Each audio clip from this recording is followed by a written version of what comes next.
दोस्तों, अभी हाल ही में एक न्यूज़ निकल कर आई थी कि जो पंजाब की वारिसलीह जो पंजाब है उसके हेड अमृतपाल सिंह के लिए एक चंडीगढ़ हाई कोर्ट में हैबियस कार्पस रिट लगाई गई है।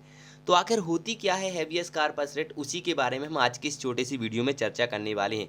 तथा कौन है ये अमृतपाल सिंह, इसके बारे में भी हम थोड़ा थोड़ा आपको बताएंगे। तो सबसे पहले आपको ये क्वेश्चन दिख रहा है, यूपीएससी से संबंधित क्वेश्चन आप लोग को देखने को मिल जाएगा कि एक जगह आपको रिट का नाम लिखा है, दूसरी जगह उसका रिट का अर्थ लिखा हुआ है। तो आपको बताना है कि रिट और रिट का अर्थ किस प्रकार है। ऑप्शन आपको ए बी सी डी दिए हैं, तो हम वीडियो के अंत में आपको इसका आंसर बताएंगे।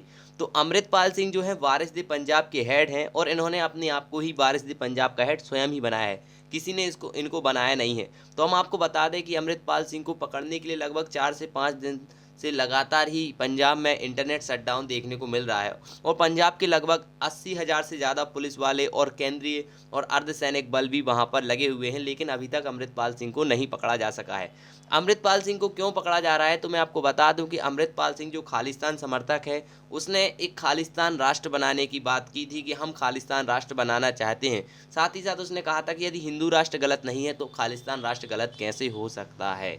इसके अलावा अगर हम बात करें तो उनके एक वकील थे जिन्होंने क्या किया कि पंजाब के जो हाई कोर्ट है पंजाब का, वहाँ पर उन्होंने जो वारिसलीह पंजाब के लिए हैबियस कार्पस रिट लगाई थी।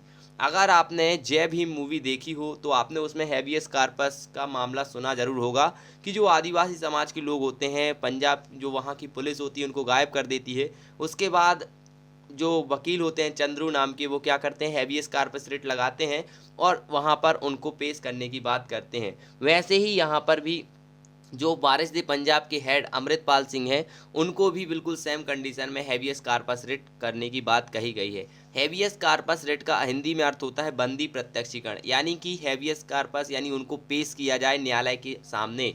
यानी जो अमृतपाल सिंह है, यदि उनको पुलिस ने पकड़ा नहीं है या फिर पकड़ के लाओ और न्यायालय में पेश करो। इसके अलावा अगर हम बात करें तो आप लोगों को देखने को मिल रहा होगा कि वर्ष 1984 में सिख धर्म के पवित्र मंदिर स्वर्ण मंदिर पर भारतीय सेना के हमले से भिंडरावाला की मौत हो गई थी। यह भी एक खालिस्तान समर्थक था जिसने खालिस्तान को बढ़ावा देने के लिए बहुत कुछ किया था। साथ ही साथ इसके लिए ऑपरेशन ब्लू स्टार जो कि इंदिरा गांधी ने चलाया था, आपको मालूम होना चाहिए, और उसी ऑपरेशन ब्लू स्टार की वजह से इंदिरा गांधी को उनके ही सुरक्षा गार्ड सिख कर्मियों ने उनको गोली मार दी थी। इसके अलावा अब हम कुछ और बात कर लेते हैं। तो अभी वर्तमान में जो हमारे यहाँ भारत में इसको गिरफ्तारी के विरोध के चलते लंदन में भारतीय उच्चायोग में हुआ, जहाँ पर एक इमारत से भारतीय तिरंगे को हटाकर खालिस्तान का झंडा लगा दिया गया। ये हमारे देश के लिए बहुत शर्मनाक की बात थी। चलिए, तो हम हैबियस कार्पस जो रिट होती है वो तो हम आपको बता ही चुके हैं, लेकिन रिट कितने प्रकार की होती हैं तो बता दूं आपको। टोटल मिला के 5 प्रकार की रिट होती हैं। Habeas corpus writ, criteria writ, provision, quo warranto और मैंडोमस। हाँ, मैंडामस। तो मैंडामस होता है, क्वा वारंटो होता है, प्रोविजन होता है और आपको क्राइटेरिया देखने को मिल जाएगा और हैबियस कार्पस। आप लोगों को जो हमारे यहाँ जो हैबियस कार्पस रिट हो या कोई भी रिट हो, तो वो आर्टिकल इंडियन कॉन्स्टिट्यूशन के आर्टिकल 22 to 6 और 32 में दी गई हैं। 32 में आप डायरेक्ट सुप्रीम कोर्ट जा सकते हैं और आर्टिकल 2 to 6 में आप डायरेक्ट हाई कोर्ट जा सकते हैं। तो देखिए, भारत में रिट 5 प्रकार की हैं। बंदी प्रत्यक्षीकरण, परमादेश, निषेध, प्रमाण पत्र, अधिकार परीक्षा आप लोगों को देखने को मिल जाएंगी। इसके अलावा बंदी प्रत्यक्षीकरण का जो शब्द है वो लैटिन अर्थ है का शरीर होना, यानी उसको शरीर पेश करना होता है, या तो जिंदा या फिर मौत। यदि किसी को गैर कानूनी तरीके से बंद कर दिया जाता है, नज़रबंद कर दिया जाता है, तो इस प्रत्यक्षीकरण के माध्यम से, इस रिट के माध्यम से आप अपने आप को मुक्त करा सकते हैं। परमादेश का मतलब होता है हम आदेश देते हैं। यदि न्यायालय कोई आदेश देता है, किसी सरकारी आदेश देने के लिए कहता है, तो वो परमादेश कहलाता है। आप इसके तथ्यों को नीचे पढ़ सकते हैं और आप लोगों को इसका पीडीएफ भी हमारे व्हाट्सएप और टेलीग्राम ग्रुप पे मिल जाएगा।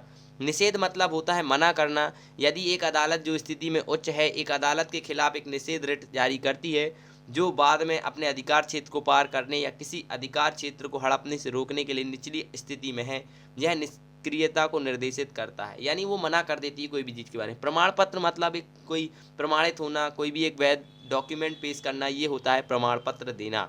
और अंत में लास्ट होता है अधिकार परीक्षा, जिसका अर्थ होता है, अगर हम इंग्लिश में कहें तो क्वा वारंटो, किस अधिकार या वारंट द्वारा आपने उसके यहाँ तलाशी ली, उसको गिरफ्तार किया, ये एक वो है। तो भारत में अगर हम बात करें तो सुप्रीम कोर्ट और हाई कोर्ट के लिए अलग अलग प्रावधान दिए गए हैं। तो सुप्रीम कोर्ट आप रिट के माध्यम से आर्टिकल सॉरी आर्टिकल 32 में जाएंगे, और आप अगर हाई कोर्ट जाना चाहते हैं तो आर्टिकल 226 में जा सकते हैं। इसके अलावा अगर हम सुप्रीम कोर्ट की बात करें तो वो पूरे भारत क्षेत्र में लागू होता है उसका जो क्षेत्राधिकार है, जबकि हाई कोर्ट का क्षेत्राधिकार उसके राज्य के क्षेत्राधिकार के अधीन ही आता है। और सुप्रीम कोर्ट के जो रिट होती है वो केवल मौलिक अधिकार करने के लिए लागू होती है, जबकि अगर हम हाई कोर्ट की बात करें तो मौलिक अधिकारों के साथ साथ व किसी अन्य उद्देश्य के लिए भी उसका उपयोग किया जा सकता है। तो मुझे उम्मीद है आप लोगों को ये अच्छा लगा होगा। लेकिन हम अगर क्वेश्चन की बात करें जो आप लोगों से पूछा गया था फर्स्ट नंबर पे, तो देखिए ये क्वेश्चन जो है अधिकार परीक्षा का जो ऑप्शन है, अधिकार मतलब आपको मैं पहले ही बता चुका हूँ किस अधिकार या किस वारंट से, यानी पहले का हो जाएगा बी, दूसरा परमदेश, हम आदेश देते हैं, यानी कि आप लोगों को डी ऑप्शन देखने को मिल जाएगा, हम आज्ञा देते हैं। बंदी प्रत्यक्षकरण, आपके पास शरीर हो सकता है, माने आपको शरीर के साथ पेश करना है।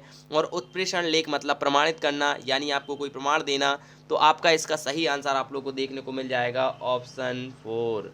तो आपसे निवेदन है कि चैनल को सब्सक्राइब कर लीजिए, वीडियो को बेल आइकन क्लिक कर लीजिए, जिससे कि आपको इसी प्रकार के मोटिवेशनल और इन्फॉर्मेटिव और यूपीएससी से संबंधित जो करंट रिलेटेड क्वेश्चन होते हैं और करंट रिलेटेड इशू होते हैं वो आपके पास पहुंचते रहें। तो बहुत बहुत धन्यवाद आपको एक बार फिर हमारे और हमारे यूट्यूब चैनल की ओर से। आपको आगामी परीक्षाओं की बहुत बहुत शुभकामनाएं। बहुत बहुत धन्यवाद। Thank you.